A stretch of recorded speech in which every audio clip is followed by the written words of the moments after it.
This channel does not promote any violent, harmful, or illegal activities. All content provided by this channel is meant for an educational purpose only. আজ ফলতায় পুনর্নির্বাচন সকাল 7টা থেকে vote গ্রহণ চলবে 6টা পর্যন্ত।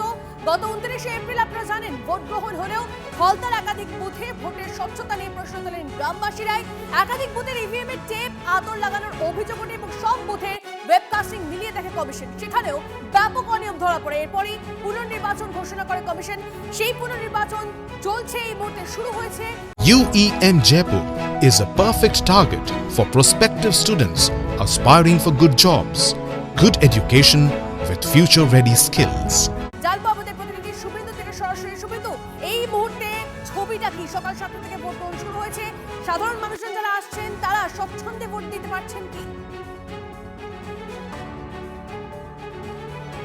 দেখো, আমি তোমাকে এই মুহূর্তে রয়েছি ফলতা বিধানসভার শ্রীরামপুরের খানপাড়া। আমি একেবারে দাঁড়িয়ে রয়েছি একেবারে তৃণমূল প্রার্থী জাহাঙ্গীর খানের বাড়ির সামনে।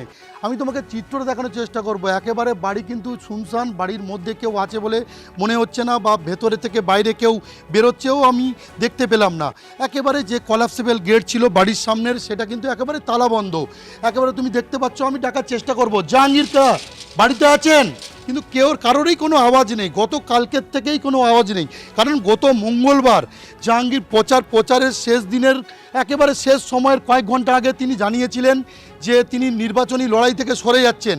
আমি একেবারে চেষ্টা করব যে একেবারে জাহাঙ্গীর খানের বাড়ির সামনের একেবারে প্রাথমিক বিদ্যালয়ের বুথ, সেই বিদ্যালয়ে কিন্তু বুথে কিন্তু নির্বিঘ্নে ভোট গ্রহণ পর্ব চলছে। কারণ কেন্দ্রীয় বাহিনীর জওয়ানরা একেবারে নিরাপত্তায় একেবারে মুড়ে ফেলা হয়েছে, তারা কিন্তু সশস্ত্রভাবে এই বুথে দাঁড়িয়ে রয়েছে। তুমি এলাকার চিত্রটা দেখতে পাচ্ছ, জাহাঙ্গীর খানের একেবারে পাড়ার চিত্র। একেবারে কিন্তু শান্ত, যে বুথে আটকানো হতো, ভোট দিতে দেওয়া হতো না, ইভিএমে টেপ মেরে দেওয়া থাকতো, আতর লাগানো থাকতো, মানুষকে মারধর করা হতো, হুমকি দেওয়া হতো, এমনকি তাদের বাড়িতে গিয়ে হামলা চালানো হতো, সেই এলাকা একেবারে শান্তিপূর্ণ রয়েছে। তুমি দেখতে পাচ্ছ একেবারে বুথের সামনে চলে এসেছি। একেবারে মোবাইল নিয়ে প্রবেশ করতে দেওয়া হচ্ছে না। কেন্দ্রীয় বাহিনীর জওয়ানরা দাঁড়িয়ে রয়েছেন, এখন সশস্ত্র দাঁড়িয়ে রয়েছেন, এবং বিএলও তিনি কিন্তু একেবারে সামনে একেবারে বসে রয়েছেন। সেখানে এসে ভোটাররা তাদের সচিত্র পরিচয় পত্র তারা খতিয়ে দেখার পর তাদেরকে একে একে কিন্তু বুথের ভিতরে ঢোকানো হচ্ছে। এখন তুমি দেখতে পাচ্ছ ছবিটা, কিন্তু লম্বা লাইন। গত 29শে এপ্রিল এই বুথেই 6টার ঠিক কিছু সময় আগেই তৃণমূল প্রার্থী জাহাঙ্গীর খান ভোট দিতে এসেছিলেন। এবারে কিন্তু তিনি বাড়িতে নেই, কোথায় আছেন সেটাও জানা নেই। আদৌ কি তিনি ভোট দিতে পারবেন সেটা নিয়ে কিন্তু প্রশ্ন উঠতে শুরু করেছে, বা ভোট দিতে আসবেন সেটা নিয়েও কিন্তু প্রশ্ন উঠছে। যে একজন প্রার্থী ভোটের লড়াই থেকে নাম তুলে নিলেন, কিন্তু তারপরেও যে তিনি ভোট দিতে আসবেন কিনা সেটা নিয়েও কিন্তু প্রশ্ন দেখা দিয়েছে। তুমি দেখতে পাচ্ছ ভোটাররা একেবারে আতঙ্ক ছাড়াই কিন্তু তারা ভোট দিতে আসছেন। গত 29শে এপ্রিল নির্বাচনে যে নিরাপত্তা ব্যবস্থা ছিল তার থেকে কয়েকগুণ নিরাপত্তা দাঁড়িয়ে রয়েছেন, তাদের সঙ্গে যদি একটু কথা বলা যায়। মুড়ে ফেলা হয়েছে বাইরে ভেতরে। দেখো, আমি কথা বলার চেষ্টা করবো এক্ষুনি আমি স্থানীয় বাসিন্দাদের সঙ্গে। আগে কি আপনারা ভোট দিতে পারতেন? আমি তো বলি যে এবারে অন্য আগে কি আপনারা ভোট দিতে পারতেন? কোনো সমস্যা? না না, ভোট কোনো দিতে সমস্যা পারতেন? নেই। হ্যাঁ হ্যাঁ, কোনো সমস্যা? কোনো সমস্যা নেই। তুমি বুঝতেই পারছো এটা জাহাঙ্গীর খানের একেবারে পাড়ার বুথ, ফলে এখানকার বাসিন্দাদের মধ্যে থেকে এখনো ভয় কাটেনি। তারা কিন্তু লুকিয়ে চুরিয়ে আমাদের সঙ্গে কথা বলছেন, প্রকাশ্যে ক্যামেরার সামনে তারা কিন্তু বলতে পারছেন না। কিছুক্ষণ আগে এক মহিলা অঞ্জলি পাল তিনি কিন্তু পরিষ্কার জানিয়েছেন যে গত কয়েকবার ভোট দিতে এসেছেন, কিন্তু তার ভোট দেওয়া হয়ে গেছে। তুমি পাড়ার চিত্রটা দেখতে পাচ্ছ একেবারে স্বচ্ছভাবে ভোট হচ্ছে, এটাই ভালো লাগছে। গতবারে আমিও প্রথমবারেই দিয়েছিলাম, তখন কিছু হয়নি, যা হয়েছে দুপুরের পরে। একটা পার্টি আদৌ নেই, আর তৃণমূলের লোক দেখতে পাচ্ছি না।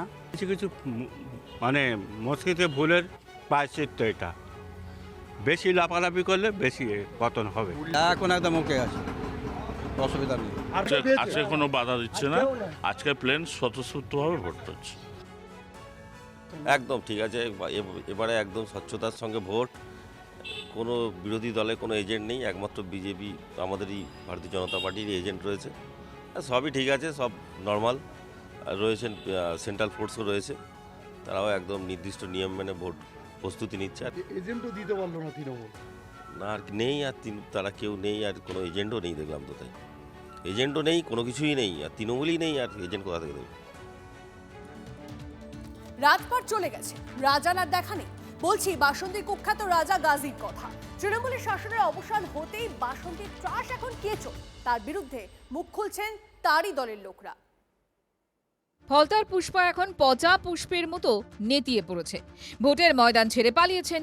সেই ফলতার জাহাঙ্গীরের মতোই বাসন্তীতে রাজা গাজী, যার ভয় নাকি বাসন্তীতে বাঘে গরুতে এক ঘাটে জল খেত। তার অত্যাচারের জেরে ভয়ে স্পিকটি নট এলাকাবাসী, এমনকি তৃণমূলের নেতারা তটস্থ থাকত। উনি একাই পঞ্চায়েত সমিতি চালাতেন, আমাদেরকে ওনার প্রয়োজন মনে হয়নি, অনেক ইনঅ্যাক্টিভ করে রাখা হয়েছিল কি আপনাদের? তবে তৃণমূলের রাজপাট যেতে বাসন্তীর রাজা এখন ইঁদুরের গর্তে, ফলে এখন সেই ভয় কাটিয়ে মুখ খুলছেন তার দলেরই লোকেরা। বাসন্তী তৃণমূল পরিচালিত পঞ্চায়েত সমিতির সভাপতি প্রিয়াঙ্কা মণ্ডল ফাঁস করলেন রাজা গাজীর সরকারি সম্পত্তি লুট ও অত্যাচারের কাহিনী।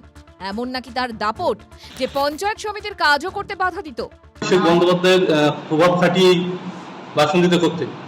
উনি আমার বাসন্তী পঞ্চায়েত সমিতির সমস্ত বিষয়ে আমার কোনো কর্মদক্ষদের কোনো ডিপার্টমেন্টে উনি কাজ করতে দিতেন না। উনি টোটাল দেখাশোনা করতেন এবং কি আমাকে কোনো কাজ করতে দিতেন।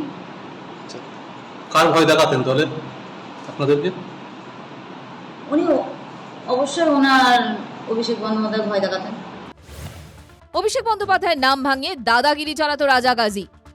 বিধানসভা ভোটে তাকে গোসাবা বাসন্তীতে দায়িত্ব দিয়েছিলেন অভিষেক, কিন্তু তৃণমূল সাম্রাজ্যের পতনের পর দলের তথাকথিত যুবরাজের সাগরেদদেরও তো হম্বিতম্বি হাওয়া।